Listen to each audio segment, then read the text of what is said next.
not barter tee times. Bartering tee times, that's something I came across with some research I began to do, which really seems to be that Achilles heel, because it really looks like it's the best thing for someone who's struggling through the winter months, right? And they want to get some tee times filled, or I think it's early spring, late fall, I believe, those two slow parts of your industry's season. So one is tempted to get those that way through bartering because there's no money up front, right? Explain how that looks to someone. What does that look like to the owner or manager like you? It is very enticing, yes. Like I said, up front you look at it and there's no outlay of cash, depending on what you're negotiating, and you potentially could get some of the hard goods up front, where they would provide that for you. Again, that no cash outlay to your company, your course at that time, and then no monthly fees.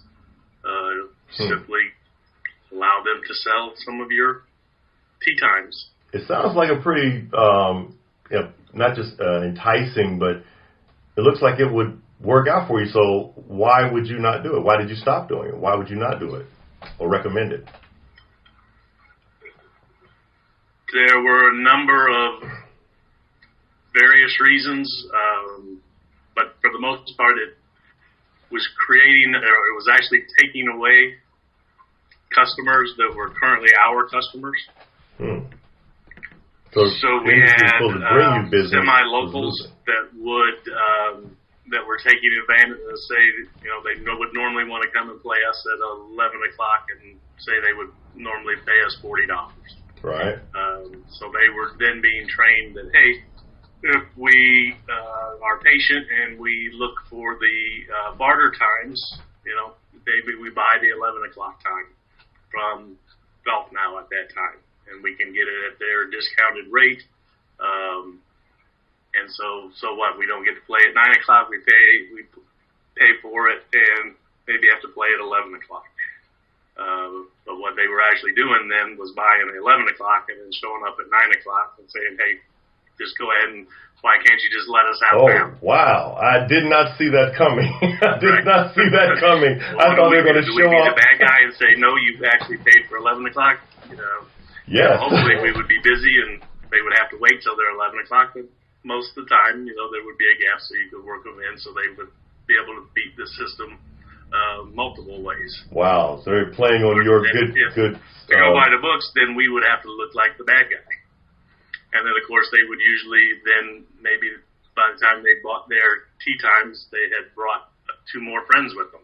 So, of course, what are you going to do there? Now we've got these 2 guys with us. Why won't you match the price that we paid versus that? So I really didn't see that coming. All sorts of problems there with these, and these were customers that were originally going to play us anyway. So then they found that way to beat the system. And then also for us, not only is local play is important, but package play is important, where groups would come in and stay for extended periods of time. So we had groups that would stay either in our villas or in motels, and they found out that they could just come down and book a motel for a week and then do the same thing.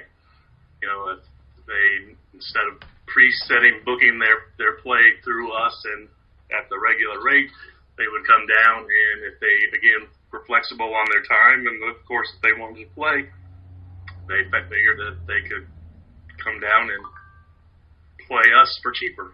So again, they didn't bring us new customers.